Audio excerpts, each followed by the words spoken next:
Una vez establecida la estrategia para medir las velocidades de reacción y cómo es posible establecerla unímicamente a partir de las especies involucradas, es sumamente útil relacionar a partir de estos conceptos la manera en que las concentraciones cambian con respecto al tiempo.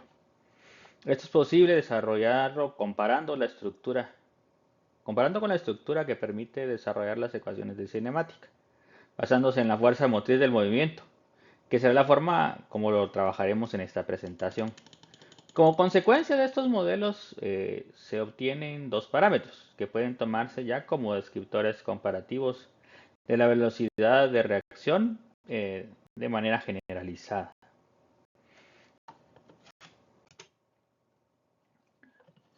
Siguiendo con la analogía de la estructura matemática de las ecuaciones de movimiento y cinemática, podemos partir del principio básico de dicho movimiento, que resulta de la aplicación de una fuerza y la aceleración asociada a dicha fuerza.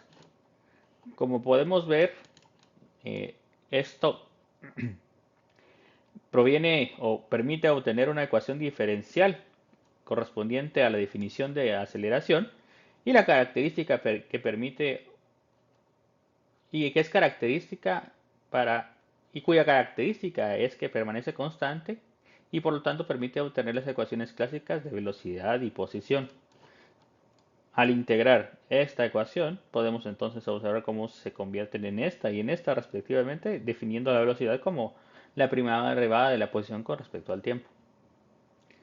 La última ecuación, que sería esta de acá, describe el movimiento dinámico de la partícula y es con la que quisiéramos hacer una analogía en la cinética química. El principio básico en el cambio, en el caso de una reacción, ya no está definida por una constante como lo es la aceleración, sino que está definido en función de la molecularidad. La molecularidad está definida según el Golden Book de UPAC como el número de entidades moleculares reactivas que se encuentran involucradas en el evento microscópico químico que constituye una reacción elemental. Podemos ver en la animación de este lado de derecho del panel que estamos presentando un ejemplo en una reacción de SN2 cuya molecularidad es de 2 porque tenemos dos especies involucradas en la reacción elemental, teniendo cada una molecularidad aditiva en el evento.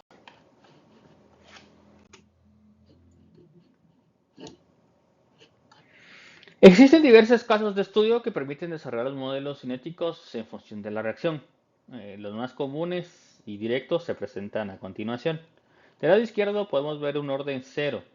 En este caso es bastante especial, dado que significaría a nivel de que la molecularidad de que no hay ninguna especie química involucrada en la reacción. Esto parece contradictorio, pero puede observarse en ciertos procesos de interés, como por ejemplo aquí en la liberación de un medicamento a partir de su formulación sólida. En este caso, depende del el mecanismo de liberación, no depende de la concentración de la especie que se está liberando. Y como se ve, es posible establecer una ecuación diferencial, por lo tanto, de la velocidad como una constante, como lo sería aquí. La velocidad de la tasa o la razón de cambio de la concentración de la especie que se está liberando sería igual a una constante. En este caso se hace explícito que por lo tanto la concentración de la especie sería al hacer. Al resolver esta ecuación diferencial se permite obtener una ecuación análoga a la segunda ecuación de cinemática, puesto que ya obtenemos una relación de concentración con respecto al tiempo. Analizando la manera más común en la que sucede una reacción, esta se da en la sección derecha, es una reacción bimolecular y con un solo, una sola especie, de cada una, es decir, una sola molécula de cada especie involucrada en la etapa elemental. Se puede observar entonces que la velocidad es proporcional a la concentración de la reacción. Si se quiere ahondar en esto de una manera que sea más ilustrativa, se puede ver en un video de molecularidad de esta misma serie. Y por lo tanto tenemos que la presencia del exponente es de 1. Al resolver la ecuación diferencial, el comportamiento es exponencial, o si iniciamos esta ecuación resultante de la solución de la ecuación, tenemos una recta cuya ordenada al origen y valor de y es un logaritmo. De esta manera podemos establecer los fundamentos básicos del comportamiento cinético, es decir, de la concentración contra el tiempo en base a su fuerza motriz. Probablemente es mucho más ilustrativo analizar este comportamiento cinético de manera gráfica. En el caso del panel de la izquierda se encuentra la gráfica de orden 0. Este orden es entonces ese exponente que habíamos visto en la diapositiva anterior. Como podemos contrastar, el comportamiento es lineal y la concentración, por tanto, decae de manera proporcional al tiempo.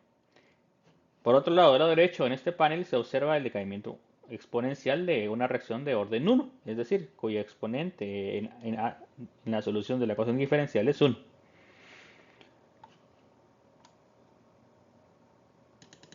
El cambio de la especie química, en este caso, es rápido al inicio y luego al acercarse a la asíntota, dado que la reacción está mayormente determinada, disminuye considerablemente.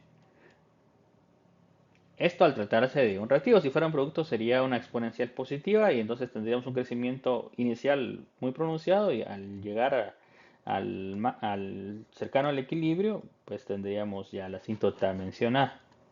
Puesto que este comportamiento es generalizable, entonces nos permite tomar deducciones importantes.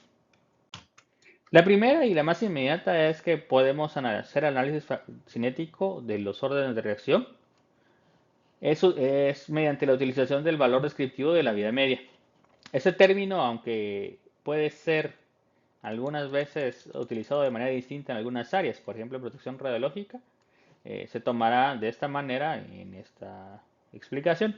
En protección radiológica esto es un semiperíodo.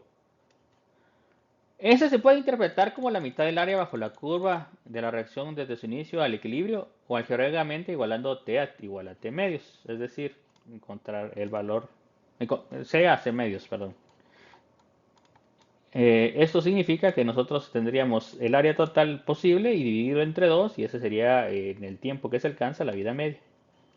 Este comportamiento permite establecer de manera temporal, entonces, si la reacción es comparativamente rápida o lenta, porque entonces en una vida media en segundos puede compararse con una vida media de millones de años y saber en realidad si las reacciones entre una y otra pues se están dando de manera rápida, lenta o de qué tipo.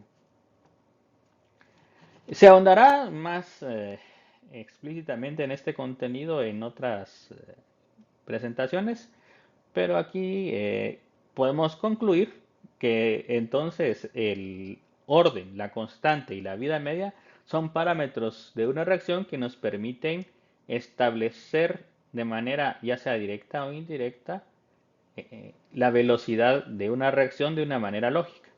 La vida media es la más intuitiva porque nos dice directamente en cuánto tiempo la mitad del área bajo la curva, tomando esta como el total de producto o reactivo que se puede obtener, va a suceder y por lo tanto es fácilmente comparable de una manera muy ilustrativa e intuitiva.